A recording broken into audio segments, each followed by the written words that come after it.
Makanya kemudian hari ini Arab Saudi mengubah pelan-pelan berbagai aturan agama versinya Muhammad bin Abdul Wahab. Hijab tidak lagi wajib di Arab Saudi.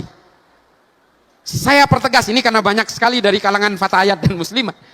Di Saudi hari ini tidak diwajibkan memakai hijab. Dan perempuan Saudi kalau mau keluar negeri tidak harus dengan mahramnya. Perempuan di Saudi hari ini boleh nyetir kendaraan. Perempuan di Saudi hari ini boleh bekerja dan menjadi supir Grab. Muhammad bin Salman kemudian diwawancarai oleh Frontline, bisa disimak di YouTube. Dia mengatakan, saya tidak mengubah ajaran agama, saya mengubah tafsir-tafsir agama. Pada akhirnya mereka sadar bahwa kita semua ini hidup dengan tafsir-tafsir agama. Tidak boleh mengklaim kebenaran dan kemudian seolah-olah orang lain yang berbeda dengan dia pasti salah. Mereka menyadari itu. Padahal Nahdlatul Ulama sejak dulu ya begini ini. Kan yang getol selama ini mengajak untuk kembali kepada Quran dan Sunnah itu kan mereka. Karena mereka pernah meninggalkan Quran dan Sunnah. Kita tidak pernah meninggalkan Quran dan Sunnah. Jadi nggak usah ngajak-ngajak, kita sudah ada di situ dari sejak dulu. Dan kita tidak pernah gelisah oleh keimanan orang lain, kita tidak pernah gelisah oleh berbagai tafsir-tafsir. Kalau kita hari ini gelisah dengan Wahabi, karena Wahabi berusaha memecah belah dan menggerus dari kalangan Nahdlatul Ulama, di mana Nahdlatul Ulama ini adalah menjadi tumpuan utama dari negara ini.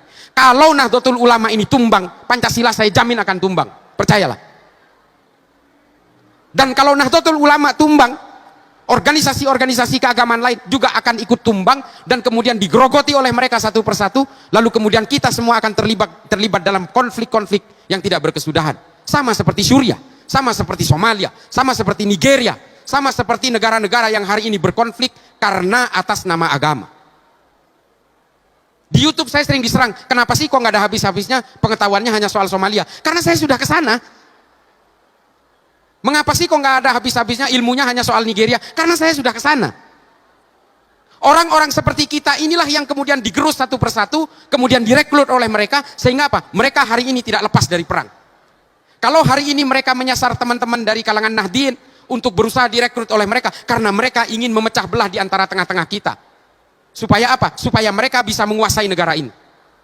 Mereka mengatasnamakan habaib, karena mereka tahu orang-orang Nahdien ini takdimnya secara luar biasa kepada para habaib. Saya pribadi ditipu oleh habaib berkali-kali tapi masih cium tangan. Ini saya ini.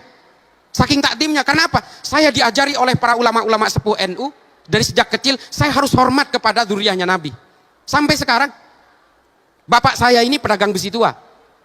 Ditipu berkali-kali oleh habaib yang menjadi maklar besi tua, tapi masih cium tangan kepada penipunya. Saking takdimnya kita. Karena kita diajari harus menghargai dan menghormati dzurriah Nabi. Hari ini apa yang terjadi? Sebagian oknum habaib dipakai untuk menghancurkan NU dari dalam. Padahal yang mengajari untuk menghormati habaib ini adalah ulama-ulama NU. Kita diajari untuk betul-betul takdim kepada para habaib. Tapi sebagian oknum habaib hari ini dipakai oleh orang yang ingin menghancurkan NU dari dalam, lalu menghina ulama-ulama NU. Menghina Gus Dur, dibuta-butakan dan sebagainya. Karena mereka tahu salah satu kelemahan NU adalah para habaib. Dan hari ini kita betul-betul dibius oleh oknum-oknum yang mengatasnamakan habaib tapi menggerus orang NU satu persatu karena persoalan-persoalan politik. Lalu kemudian politik-politik kekerasan di dalam Islam ini kemudian menjadi masalah. Sehingga apa? Kesannya Islam itu identik dengan kekerasan, melahirkan Al-Qaeda, melahirkan ISIS, melahirkan Ayman Al-Zawahiri, melahirkan Osama bin Laden, melahirkan Abu Bakar Ba'asyir, melahirkan Oman Abdurrahman. Ini yang dilahirkan oleh umat Islam hari ini. Melahirkan Muhammad Seyhu, ketuanya Boko Haram. Ini yang dilahirkan oleh kita. Kita tidak lagi melahirkan Ibnu Sina, Al-Kindi, Al-Farabi, Ibnu Rus, Imam Ghazali, Jalaluddin Rumi, tidak melahirkan Ibnu Khaldun berikutnya. Kita tidak lagi melahirkan ilmuwan-ilmuwan. Kita tidak lagi melahirkan Al-Muqaddimah, Tahafud, Al-Falasifah, Ihya Ulumuddin, Tahafud, At-Tahafud. Kita tidak lagi melahirkan Al-Mujalasa wa Jahirul Ilmi. Kita tidak lagi melahirkan Irsyadul Ibad. Yang kita lahirkan hari ini. Yang kita lahirkan hari ini apa? Ma'alim fil Thoriq, Al-Wala wal Bara, versinya Wahabi. Yang kita lahirkan hari ini Idarat At-Tawahhush. Yang kita lahirkan hari ini Jahilatul Qarnil Isrin, yang ditulis oleh para ideolog-ideolog yang ingin membawa paksa Islam kepada kepentingan-kepentingan politik berbasis kekerasan. Ini yang kita kenal hari ini. Dan kita hari ini yang kita kenal adalah apa? gerakan-gerakan yang mengatasnamakan Islam, tapi kerjanya hanya menggunakan metodologi kekerasan. Hari ini umat Islam betul-betul dicekoki dengan mimpi-mimpi hegemoni politik untuk menghomogenisasi seluruh orang negara ini supaya sama dengan dirinya. Inilah kemudian yang mengacak-acak Islam kita. Kepentingan-kepentingan Barat, kepentingan-kepentingan Eropa, kemudian menjadikan Islam, umat Islam sebagai alat bentur antara sesama orang Islam. Umat Islam hanya menjadi boneka-boneka politik, menjadi mainan-mainan politik, untuk kemudian kita bertarung, saling tikam dengan sesama orang Islam.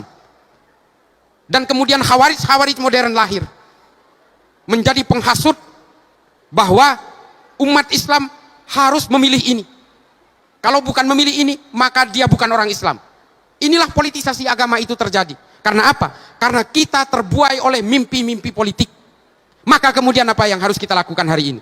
Kembalikan kejayaan Islam ini bukan lewat jalur politik.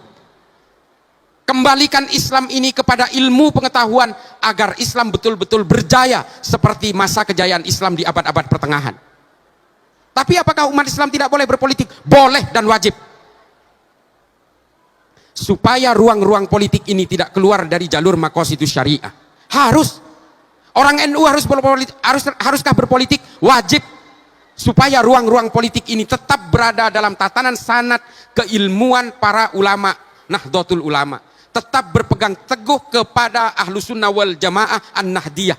Tetap harus. Orang Magelang apakah boleh berpolitik? Harus. Supaya suara orang Magelang terwakili dalam ruang-ruang politik. Tidak dirugikan secara politik. Yang tidak boleh apa? Politisasi agama. Politik identitas, politik agama boleh. Yang tidak boleh adalah politisasi identitas dan politisasi agama.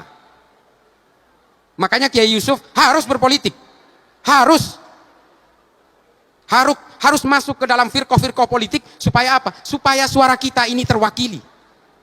Supaya ajaran-ajaran ulama kita itu tidak keluar, betul-betul ruang politik kita tidak keluar dari berbagai arahan para ulama-ulama terdahulu, dan ruang-ruang politik kita tidak keluar dari maqasidus syariah. Harus, adik-adik sekalian yang masih muda, silahkan berpolitik. Tapi jangan kemudian orang yang tidak memilih kalian dianggap orang yang bukan sepaham dengan kalian. Hari ini kan lagi lazim ini. Kalau tidak memilih capres ini, maka dia bukan dari golongan orang Islam. Lagi musim ini. Nggak boleh seperti itu. Ini namanya memecah belah umat. Oleh karena itu, marilah kembalikan politik Islam ini ke dalam ilmu pengetahuan. Kiai Yusuf, kalau suatu saat menjadi top elit politisi, itu juga harus menggunakan ilmu pengetahuan. Harus. Masuklah ke jalur politik dengan ilmu pengetahuan. Dan berilmu pengetahuanlah di dalam politik. Ini harus. Kalau berpolitik dengan ilmu pengetahuan, insya Allah kita akan menjadi politisi yang lurus, memperjuangkan umat. Ini semua politik kita ini berubah ketika Muhammad bin Abdul Wahab melakukan glorifikasi gerakan politik di Arab Saudi. Ketika Sayyid Qutb demi konsumsi politik dalam negeri Mesir, kemudian mengilhami gerakan-gerakan politik kekerasan di seluruh dunia. Ini yang bahaya ini Pak. Adik-adikku sekalian, para alim, para ulama, para asatid, para masyaikh, yang paling bahaya hari ini adalah gerakan-gerakan Ikhwanul Muslimin yang sebenarnya memulai epicentrum gerakan politiknya di Mesir, lalu kemudian hari ini berada di Indonesia. Ini yang paling bahaya. Karena ubudiahnya sama dengan kita. Yang namanya seorang ulama Hasan Al-Banna, pendiri Ikhwanul Muslimin ini sama seperti kita, tidak mengharamkan ziarah kubur. Mereka juga maulidan. Sama. Di sini ada ustadz juga yang seperti itu. Tapi kemudian menghalalkan bom bunuh diri, menghalalkan kekerasan-kekerasan demi ambisi politik. Antara Wahabi dan Ikhwanul Muslimin ini tujuan politiknya sama. Politik pan-islamisme, politik teokratis, sama. Meskipun ubudiahnya berbeda. Orang Wahabi anti ziarah kubur, anti maulidan. Orang-orang Ikhwanul Muslimin menghalalkan ziarah kubur, menghalalkan maulidan. Tapi tujuan politiknya sama. Ingin menumbangkan Pancasila juga. Dengan berbagai metodologi takiyahnya. Takiyah itu bukan hanya orang Syiah yang bisa bertakiyah. Hari ini semua orang bisa bertakiyah. Kelompok-kelompok Wahabi juga bertakiyah. Kelompok-kelompok Ikhwanul Muslimin bertakiyah. Kelompok-kelompok sebagian oknum habaib juga bertakiyah. Jadi, mohon kita pahami di sini, semua gerakan politik Islam, harokah keislaman kita, Siasah Islam kita kemudian melenceng ketika dibelokkan oleh dua